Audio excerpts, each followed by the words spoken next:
Amém. Graças a Deus. Eu quero dizer que é uma alegria, é uma honra poder estar aqui nesse dia festivo, dia de celebração, dia de exaltação, onde podemos glorificar o nome do nosso Deus, do nosso Pai Celestial. Na verdade, eu estava devendo essa visita aqui, estava devendo passar por aqui, estar com os irmãos cultuando, celebrando, bendizendo a Deus. E sempre é muito bom rever alguns rostinhos, né?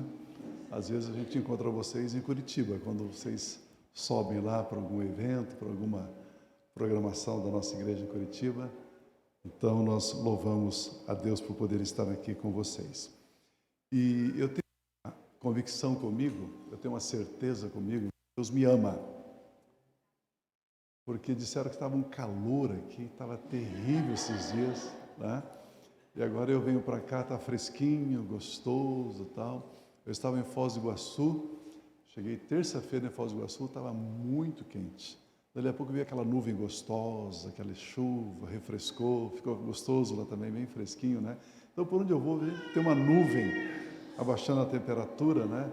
Graças a Deus por isso. Muito bom. Nós vamos participar daqui a pouco da ceia do Senhor. Antes, porém, me permitam compartilhar com vocês um breve pensamento, uma palavra bíblica. Eu quero dividir com vocês uma palavra, um pensamento bíblico. Eu tenho conversado com alguns pastores por aí afora. Eu sempre tenho dito que nós pastores cometemos um grande erro. Nós quase não comentamos com a igreja, com os membros da igreja, o nosso jeito de ver a vida cristã, o nosso jeito de ler a Bíblia, o nosso jeito de viver a vida cristã. Normalmente a gente diz assim, olha, faça assim, faça assim, faça assim, e quase nunca dizemos, olha, eu tenho feito assim, eu tenho feito assim, eu tenho feito assim. Então, na verdade, eu quero compartilhar com vocês um pensamento que para mim ele é muito forte, ele é muito importante na minha vida. Muitas vezes nós cristãos queremos e esperamos a intervenção de Deus, o agir de Deus para mudar, para solucionar alguns problemas que estamos passando. Muitas vezes o crente diz assim, Deus, eu preciso de um milagre. Deus, eu preciso da sua mão. Deus, eu preciso que o Senhor abra a porta. Deus, eu preciso que o Senhor faça isso. E esses cristãos, eles vão passando ali 1 mês, 2 meses, 1 ano, 10 anos, 100 anos, e nada acontece. E por que nada acontece? Porque não existe na Bíblia nenhum texto que diz que Deus vai abrir porta. Deus não é porteiro, então Ele não vai abrir porta. Outras vezes, você ouve assim, se você fizer uma campanha de 7 quartas-feiras, o seu milagre virá. As pessoas fazem 7 quartas-feiras, depois mais 7, depois mais 7, depois mais 7, depois mais 7, e nada acontece. Né? Então, muitas vezes nós queremos e esperamos a intervenção de Deus, o agir de Deus. Uma verdade que temos que aprender na nossa caminhada cristã, na nossa jornada cristã, é que Deus, Ele trabalha em parceria conosco. Deus, Ele trabalha juntamente conosco. A Bíblia diz que nós somos cooperadores de Deus. Diga comigo assim, cooperador. Isso mesmo. Existem muitos cristãos amados que estão esperando Deus fazer algo por eles. E Deus não vai fazer. Eu não sei se eu estou decepcionando você ou não, mas eu gostaria que você entendesse isso. Quando eu aprendi isso, a minha vida mudou muito. Na verdade, Deus está esperando que nós cristãos façamos algo, por isso nós necessitamos aprender a trabalhar com Deus Pai. 2 Coríntios capítulo 6, o versículo 1, 2 Coríntios 6, 1, diz assim, como cooperadores de Deus, insistimos com vocês para não receberem em vão a graça de Deus. Nós somos o quê? Cooperadores de Deus. Não espectadores. Não, nós somos cooperadores de Deus. A palavra grega traduzida aqui por cooperar é a palavra sunergel. Sunergel é composta por duas palavras, que significa trabalhar juntos, ajudar no trabalho, ser parceiro no labor, juntar as forças com, cooperar, somar. Nós somos cooperadores de Deus Pai, como aqueles que trabalham juntamente com Ele. Somos aqueles que somam com Deus, somos parceiros na obra, parceiros no labor. Nós juntamos as forças, eu e você, nós juntamos as nossas forças com Deus. Você pode dizer aleluia a isso? Você já pensou no privilégio que é trabalhar com Deus na sua obra aqui na terra? Você já imaginou o privilégio, a honra que é?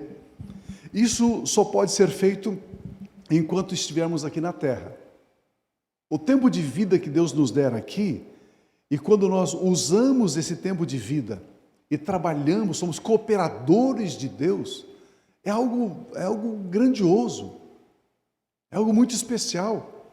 O nosso trabalho aqui, um dia vai acabar. Por isso nós temos que somar com Deus agora, já, agora. Não o mês que vem, não o ano que vem, não o semestre que vem, mas agora, já.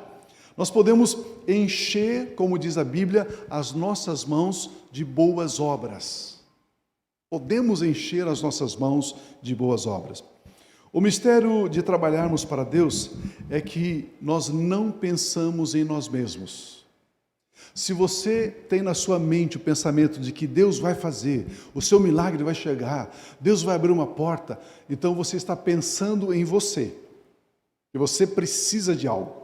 Mas quando você começa a trabalhar em cooperação, em parceria com Deus, você já tira os olhos do seu umbigo e você já começa a olhar a obra de Deus, você já começa a olhar para as coisas de Deus.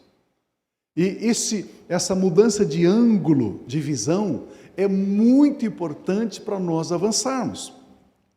Começamos a pensar em Deus e já não pensamos em sermos recompensados por Deus. Deus sempre vai nos dar o pagamento por aquilo que fazemos, sempre. Deus, ele nunca fica obrigado, ele nunca fica devedor. Se eu faço alguma coisa para você, se eu dou um copo d'água para você, você diz assim, obrigado. Ou seja, você agora está me devendo, você ficou obrigado a mim, né? É isso que significa obrigado. Então agora você ficou obrigado. Então Deus, ele nunca fica obrigado, ele nunca fica devendo. Ele sempre nos recompensa abundantemente, ainda mais quando eu e você fazemos algo para Ele, não esperando o pagamento. Aí que Ele paga, aí que Ele tem o prazer e a satisfação de nos recompensar. Aí então surge a pergunta, pastor, como é que eu posso ser um cooperador de Deus? Como cooperar com Deus? Primeiro, você vai receber a palavra de Deus. Segundo, você vai declarar a palavra de Deus, vai verbalizar a palavra de Deus. E depois você começa a praticar, a agir de acordo com aquela palavra. Deixa eu ampliar um pouquinho esse pensamento. Em Lucas capítulo 5, nós temos uma história, nós temos uma narrativa linda, maravilhosa. Esse texto fala quando Jesus Cristo encontra-se com Pedro e alguns dos pescadores. Eles ainda não eram discípulos de Jesus, eles ainda não conheciam Jesus. A primeira vez que eles se encontram com Jesus. O texto diz assim, certo dia Jesus estava perto do lago de Genezaré.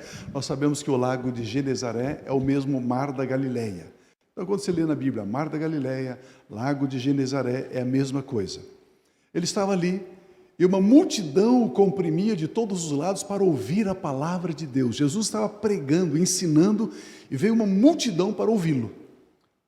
Viu à beira do lago 2 barcos, deixados ali pelos pescadores que estavam lavando as suas redes. Entrou num dos barcos o que pertencia a Simão, a Pedro, Simão Pedro, e pediu-lhe que o afastasse um pouco da praia. Então sentou-se e do barco ensinava o povo. Tendo acabado de falar, disse a Simão: vá para onde as águas são mais fundas, e a todos: lancem as redes para a pesca. Simão respondeu: mestre, esforçamo-nos a noite inteira, trabalhamos a noite inteira, com muito esforço, e não pegamos nada, nem uma sardinha, nada. Mas porque és tu quem está dizendo isto? Mas porque és tu que está liberando essa palavra? Eu vou lançar as redes. Quando fizeram, pegaram tal quantidade de peixes que as redes começaram a rasgar-se.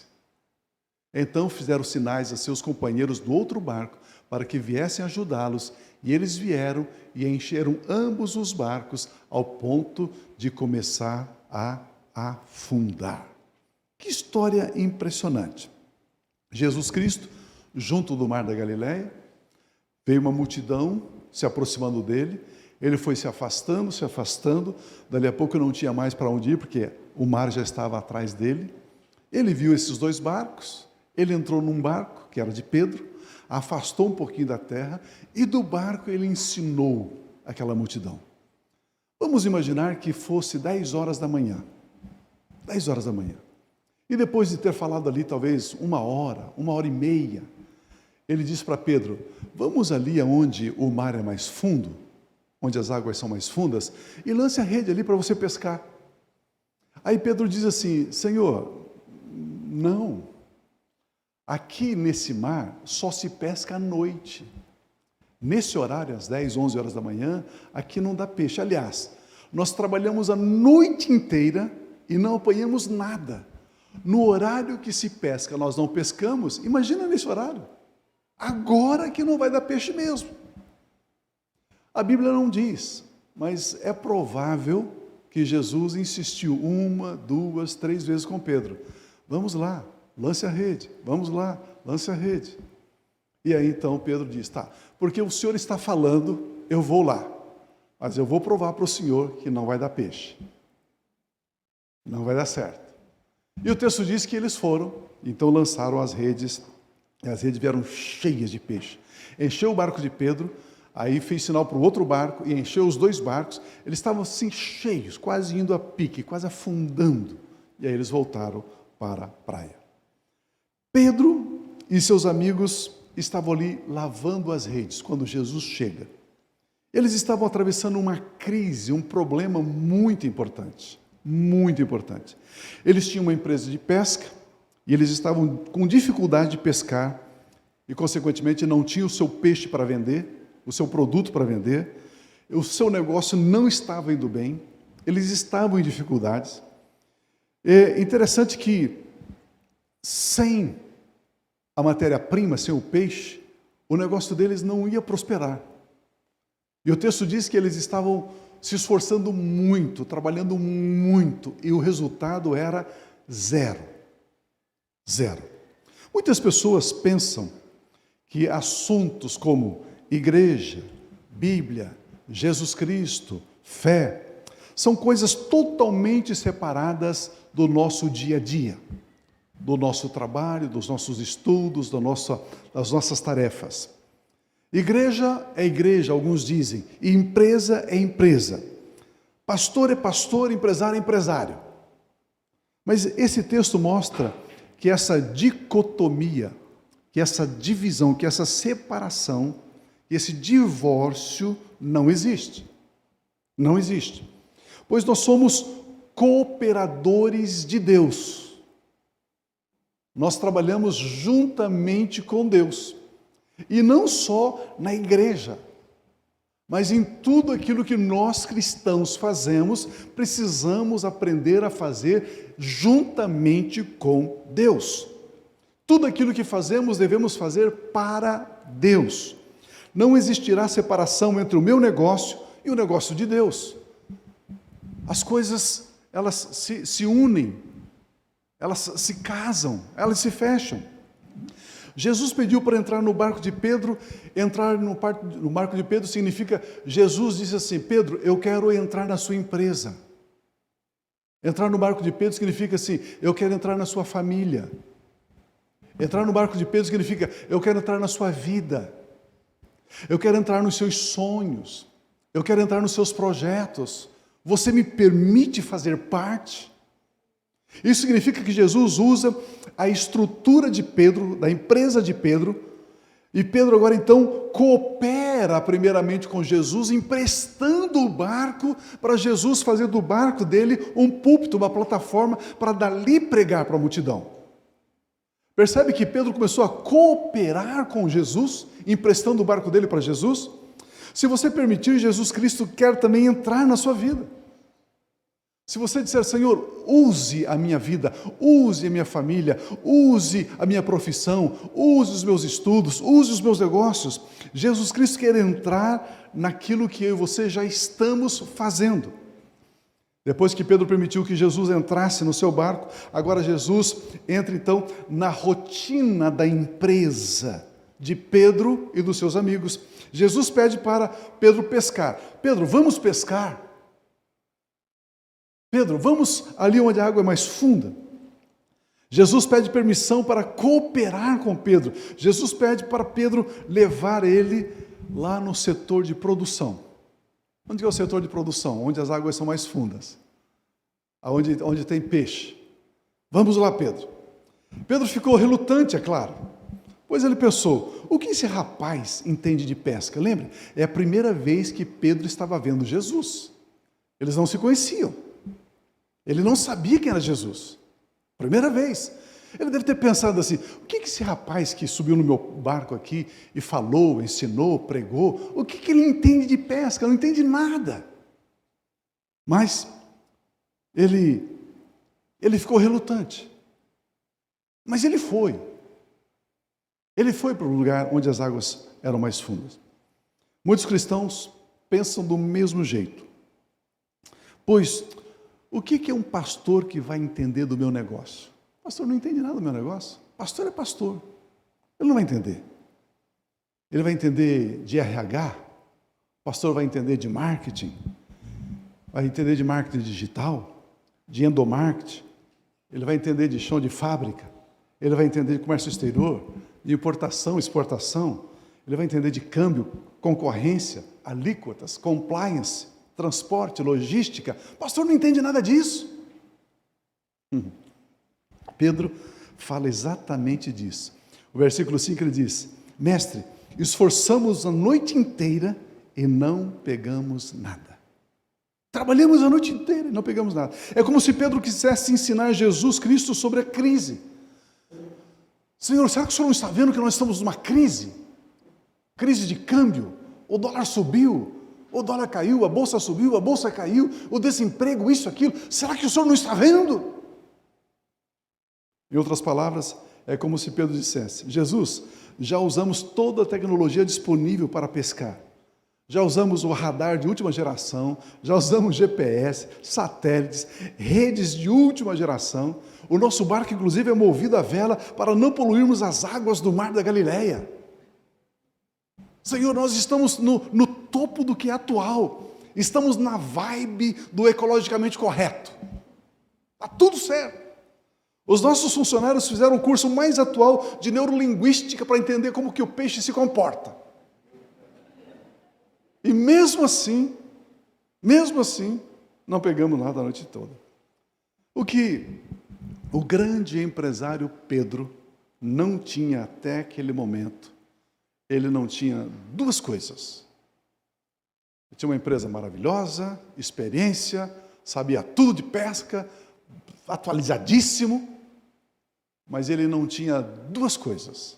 A primeira, até aquele momento, ele não tinha Jesus no barco dele. E a segunda coisa, ele não tinha uma palavra de Deus na vida dele. Faltavam essas duas coisas na vida de Pedro.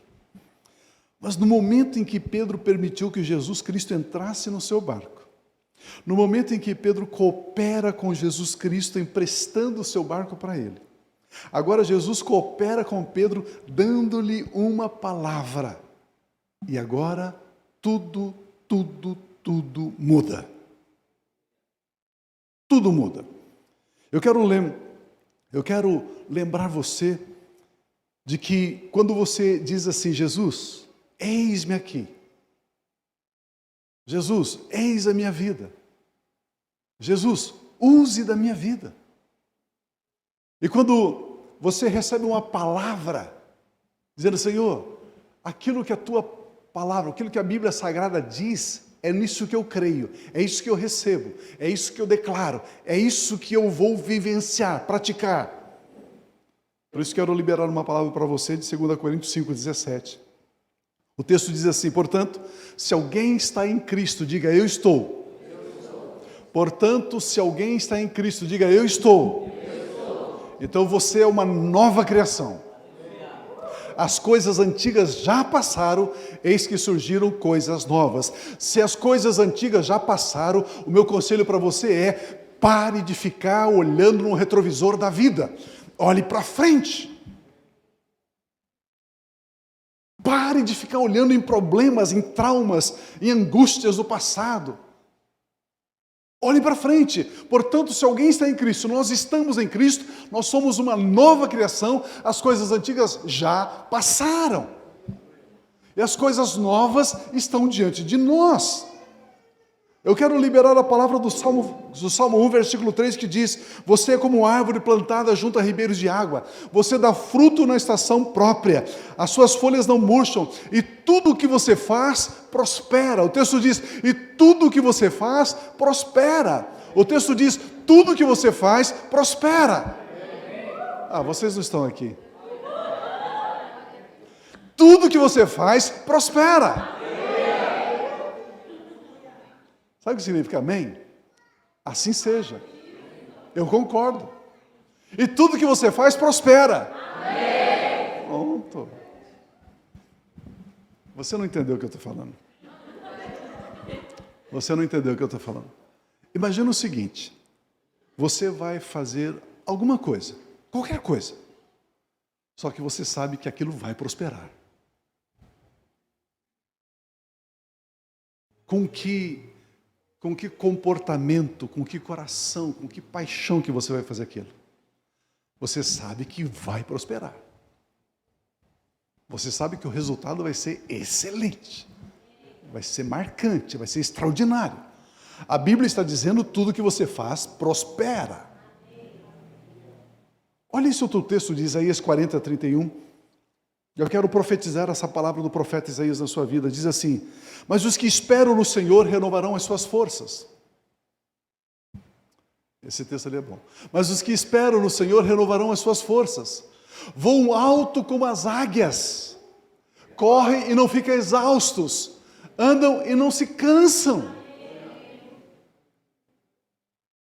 Essa palavra é para você. Receba isso. Receba isso. A palavra liberada, ela pede fé, ela pede aceitação, ela pede lambano, eu pego. Lambano no grego significa eu pego, eu me aproprio, eu agarro. Lambano, isso é meu. Portanto, receba a palavra, creia na palavra, declare a palavra. Este é o segundo valor que eu quero compartilhar com você. Saber conscientemente de que Deus quer cooperar conosco. Veja, primeiro Pedro cooperou com Jesus emprestando o barco. Agora Jesus coopera com Pedro, indo para o lugar mais fundo, e agora eles lançam as redes. Ok? Aqui então é um pré-requisito para nunca duvidarmos de Deus. Saber que Deus me ama profundamente é um pré-requisito para eu nunca me abater diante das dificuldades. Imagina, tudo que você faz prospera e você sabe que Deus te ama. Você vai ficar triste? Você vai ficar abatido, preocupado, ansioso, roendo as unhas? Meu Deus, e agora? Você sabe que tudo que você faz prospera e você sabe que Ele te ama. Deus sempre quer liberar uma palavra para nós. Sempre, sempre, sempre, sempre.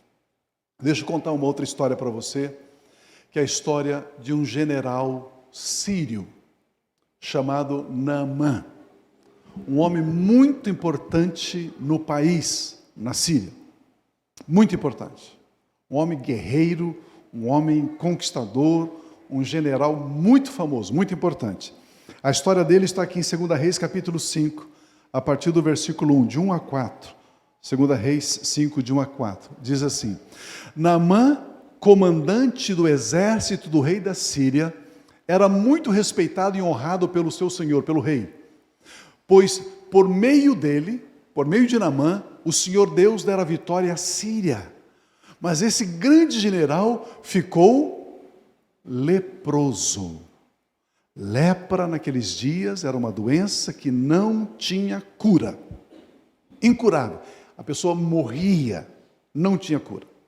Versículo 2 diz: ora, tropas da Síria, parte do exército da Síria, havia atacado Israel e levado cativa uma menina que passou a servir a mulher de Naamã. Você pode imaginar isso? O general sírio, com seu exército, invadiu outra nação, a nação de Israel, matou, botou fogo no vilarejo, roubou o gado, matou o pai dessa menina, o avô dessa menina, os irmãos dessa menina, os colegas dessa menina, e levou essa menina com 12 anos aproximadamente para ser escrava na sua casa. Um dia, ela disse à sua senhora, um dia essa menina hebreia, ela disse para a esposa de Naamã, esposa do general: se o meu senhor, ou seja, se o general Naamã procurasse o profeta que está em Samaria, ele o curaria da lepra. Naamã foi contar ao seu senhor, ao rei, o que a menina israelita dissera. O rei da Síria respondeu: vá, eu darei uma carta que você entregará ao rei de Israel. Então Naamã partiu, levando consigo 350 quilos de prata, 72 quilos de ouro e 10 mudas, 10 peças de roupas finas. Até aí, vamos ler até o 5. Irmãos, pense comigo. Essa menina de 12 anos, israelita, brincando, estudando, com seus primos, com seus tios, com a sua mãe, com seu pai, feliz da vida. De repente ouve-se um grito: atenção, estamos sendo atacados pelo exército da Síria. E vem um exército forte, invade aquela cidadezinha, como eu disse, põe fogo nas casas, mata os homens, matou o pai dessa menina, a mãe dessa menina, o avô, a avó, e pega essa menina e leva como escrava. Ela chega num país de uma língua estranha, de um costume diferente, uma comida diferente, tudo diferente, e diz: olha, agora você vai ser escrava nessa casa aqui. Você vai lavar, você vai passar, você vai esfregar, você vai limpar. E um dia essa menina ficou sabendo que esse homem, esse general que invadiu a nação dela e que matou seus familiares, esse homem estava leproso. E o que é que essa menina fez? Ela fez assim: yes! Deus está pesando a mão nele. Foi isso que ela fez? Não.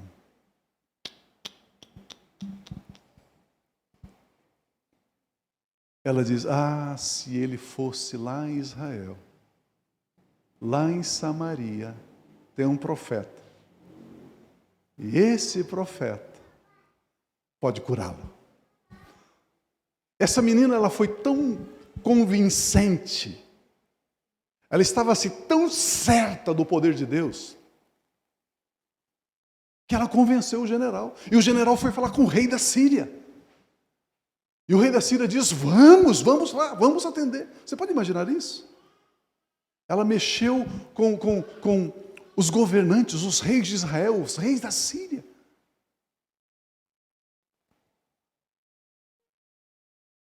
Nós somos cooperadores de Deus.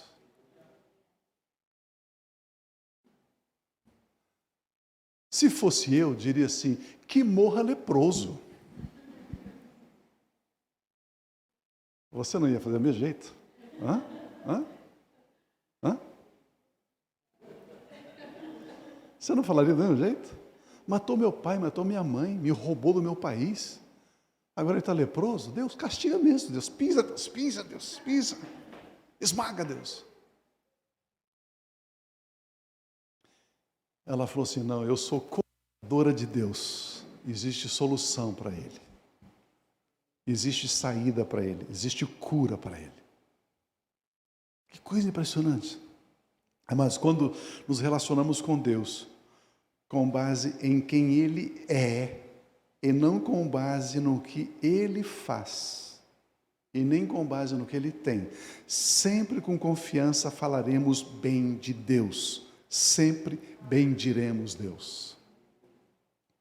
Ah, se nós cristãos entendêssemos isso, eu me relaciono com Deus, não baseado no que Ele pode me dar, ou no que Ele pode fazer, mas eu me relaciono com Deus baseado em quem Ele é. Ele é o meu Pai Celestial. Ele é o meu Deus.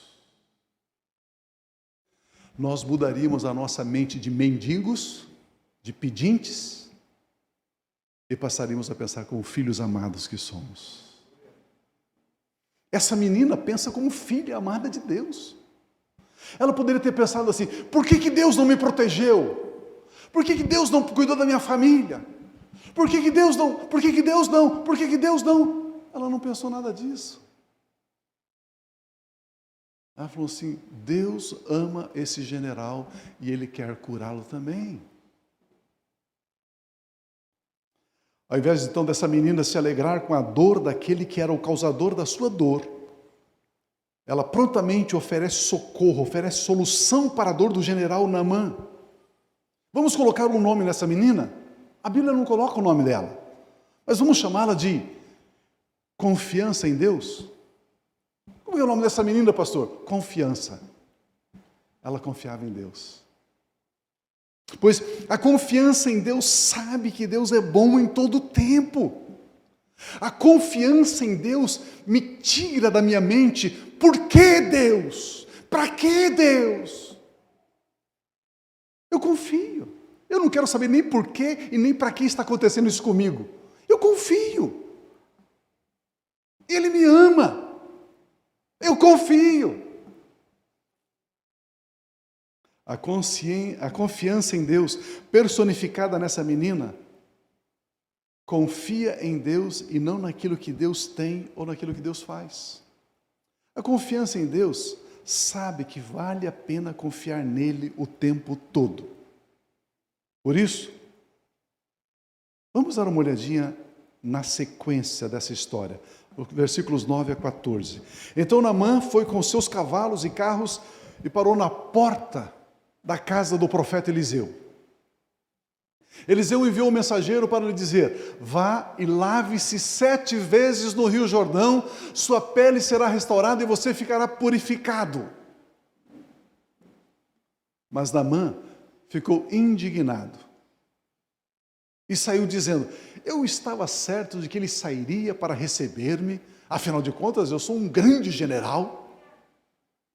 Invocaria em pé o nome do Senhor, o seu Deus, moveria a mão sobre o lugar afetado pela lepra e me curaria da lepra. Ele diz assim, sabe o que eu imaginava? Eu chegaria com os meus carros, com os meus soldados, na casa de Eliseu, Eliseu sairia e oraria, oh amantíssimo Deus de Abraão, Isaque e Jacó.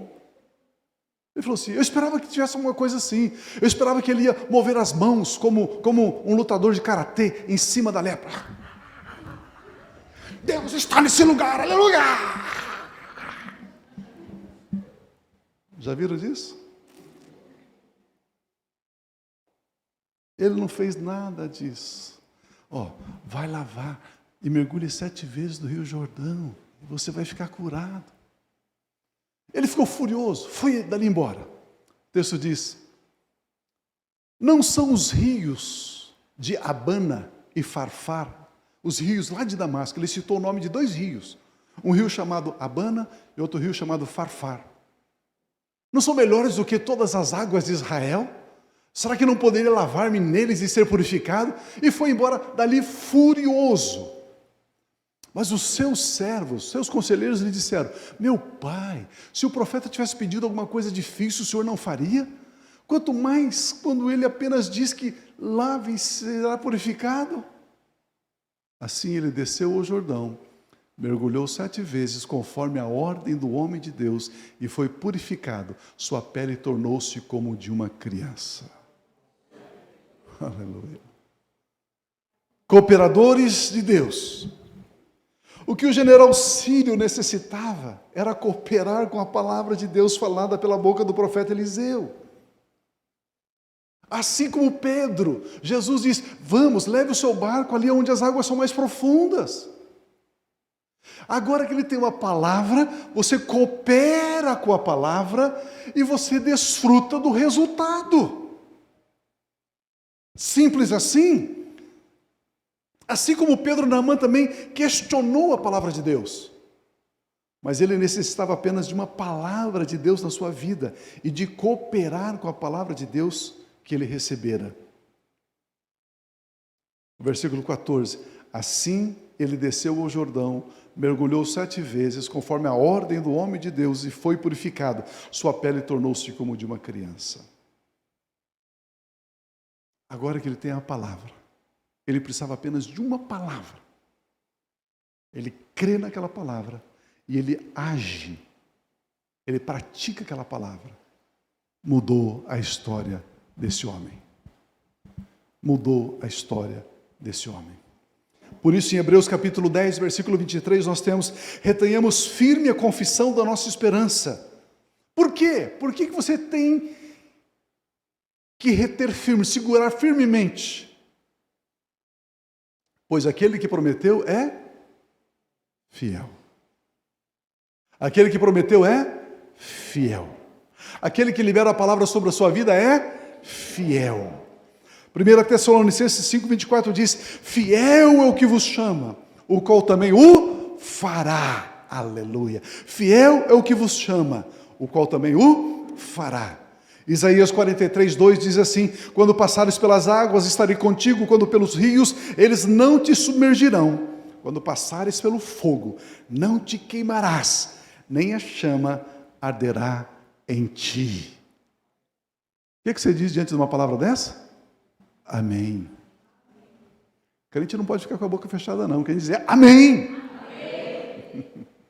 Deixa eu citar a palavra de novo para você. Quando passares pelas águas, estarei contigo, diz o Senhor. Quando pelos rios, eles não te submergirão. Quando passares pelo fogo, não te queimarás, nem a chama arderá em você. Esse texto está dizendo que, se você passar pelo rio, você não vai morrer afogado. Então pare de falar do rio. Despreze o rio. Não considere o rio. O texto está dizendo: se você passar pelo fogo, ele não vai te queimar. Então, despreze o fogo. Pare de falar do fogo. Pare de falar de problemas. Estou com um problema. Estou com uma dificuldade. Pare! Estou sem dinheiro. Pare! Estou desempregado. Pare! Acertei uma pedrada em alguém aí?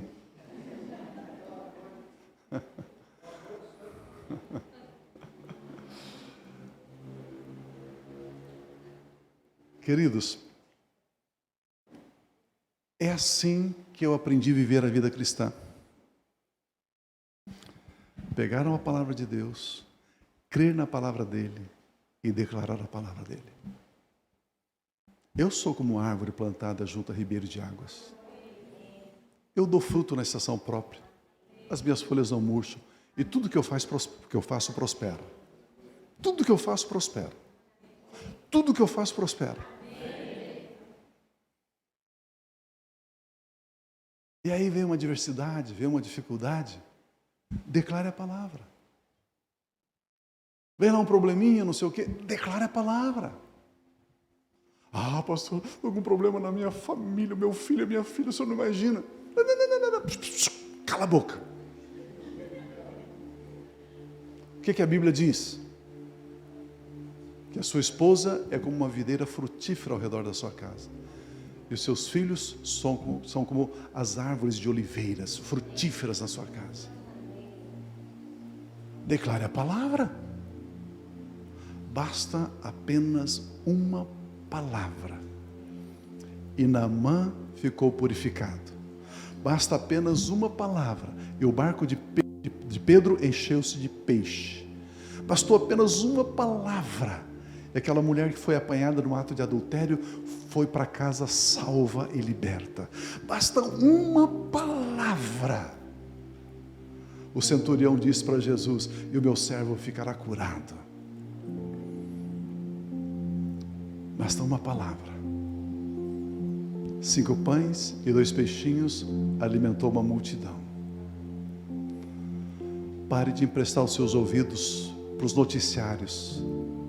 Pare de emprestar os seus ouvidos para os jornais. Eles são mentirosos.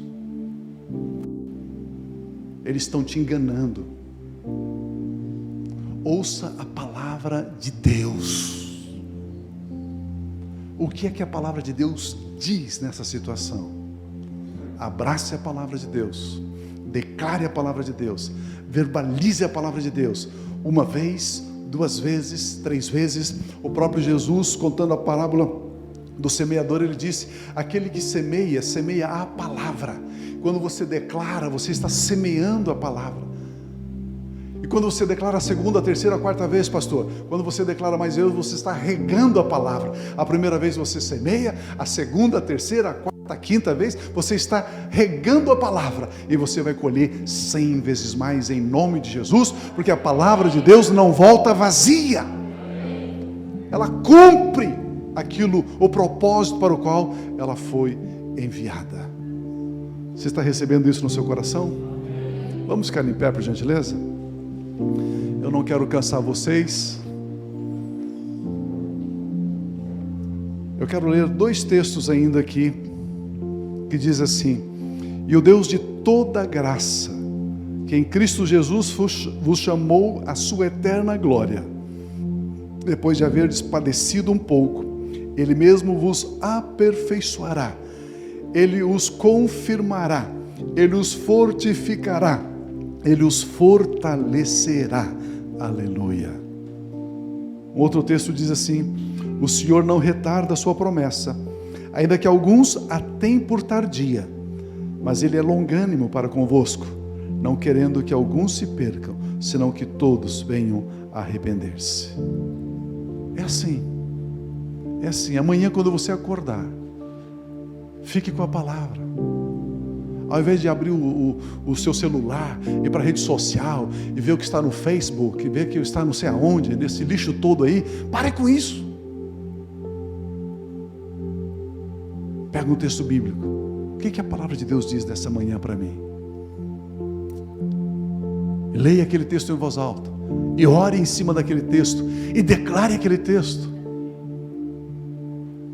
Eu tenho certeza que o seu barco, que está vazio de peixe, vai se encher. Eu tenho certeza que as lepras desaparecerão.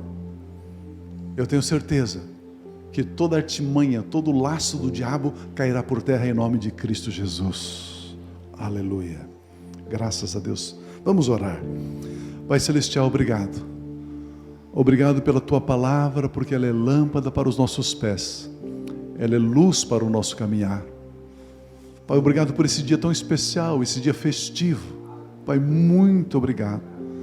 Obrigado, Deus, porque o Senhor nos trouxe até aqui.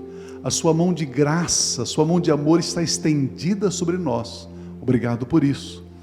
Obrigado, Pai, porque não é pela nossa força, mas é pelo Teu Espírito. Obrigado, Pai, porque toda arma forjada contra nós não irá prosperar. Obrigado, Pai, porque tudo aquilo que Satanás já intentou contra esta igreja local, nada prosperou. Obrigado, Pai, porque toda artimanha das trevas caiu por terra. Pai, por isso nesta hora eu quero liberar uma palavra de crescimento. Eu quero liberar uma palavra, Senhor, de avanço. Eu quero liberar, Senhor, uma palavra de multiplicação. Eu quero declarar nesse lugar, Senhor, um rio fluindo, o rio do seu Espírito. Eu quero declarar, ó Deus, nesse lugar as águas do teu rio, Senhor, e pessoas do norte, do sul, do leste e do oeste, vindo para dessedentar, para mitigar a sede, Pai, em nome de Jesus.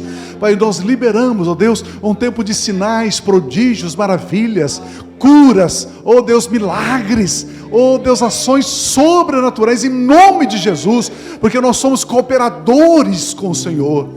E a tua palavra diz que Jesus Cristo na cruz, Ele declarou: está consumado, está feito. Portanto, Pai, agora nós tomamos essa obra acabada, essa obra concluída de Cristo Jesus, e nós declaramos essa obra, nós declaramos saúde do alto da cabeça à planta dos pés, nós declaramos nos quatro cantos dessa propriedade, Senhor, o fogo de Deus, a presença de Deus, declaramos esse lugar de céus abertos, Pai. Pessoas passarão por essa rua, Senhor, e serão atraídas a este lugar. As pessoas que adentrarem aqui, Senhor, oprimidas pelo diabo, elas serão libertas em nome de Jesus. Declaramos um tempo novo, Senhor. Será pregoado, Senhor, será declarado nas esquinas, nas ruas, o que o Senhor está fazendo nesse lugar. Será proclamado nos telhados o que o Senhor está fazendo nesse lugar. Um tempo de crescimento, um tempo de avanço, um tempo de multiplicação, um tempo de abundância, Pai.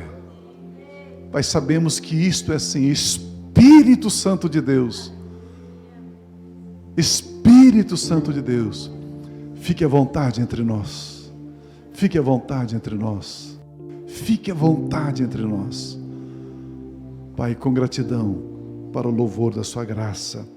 Aleluia. Aleluia, amém. Nós queremos ter um momento da ceia. Eu quero ler um texto que diz assim: pois recebi do Senhor o que também entreguei a vocês, que o Senhor Jesus, na noite em que Ele foi traído, Ele tomou nas suas mãos o pão e deu graças ao Pai. Depois Ele partiu o pão e disse: isto é o meu corpo que é dado em favor de vocês. Façam isto em memória de mim. Da mesma forma, depois de ter comido o pão, Ele tomou o cálice e disse: este cálice é a nova aliança no meu sangue. Façam isto sempre que o beberem, em memória de mim. Porque sempre que vocês comerem deste pão e beberem deste cálice, vocês anunciam que Jesus Cristo morreu, que Ele ressuscitou e que brevemente voltará. Aleluia, aleluia. Graças a Deus por isso. Amados, a ceia é um sinal poderoso, é um sinal extraordinário, é um símbolo extraordinário. A Bíblia diz que Deus Pai, Ele não poupou, Ele não poupar é guardar para si. Quando você faz uma poupança, você guarda para si. Então Deus Pai, Ele não poupou, Ele não guardou para si Jesus Cristo, mas Ele deu Jesus por nós. Ele deu Jesus por nós. E a Bíblia diz: se Ele deu o Filho dEle por nós, como Ele não nos dará todas as demais coisas? Então, quando você comer esse pão, que simboliza, que tipifica o corpo de Cristo, saiba que Ele levou no seu corpo todas as nossas dores, todas as nossas enfermidades. E quando você tomar esse cálice, que tipifica o sangue de Jesus, saiba que Ele te perdoou, Ele te purificou de todo o pecado. Ele já purificou você de todo o pecado. Eu lancei esses dias atrás um livro. O título do livro é Vida Sem Culpa. É um livro pequeno, mas poderoso. Vida sem culpa. Você pode viver a sua vida sem nenhuma condenação, sem nenhuma culpa. Vida sem culpa. Por quê? Nós fomos lavados no sangue de Jesus. Nós somos purificados no sangue de Jesus. Meu irmão, minha irmã, nenhuma condenação há sobre a sua vida. Você é uma nova criação em Cristo. Você pode viver uma vida abundante e vitoriosa.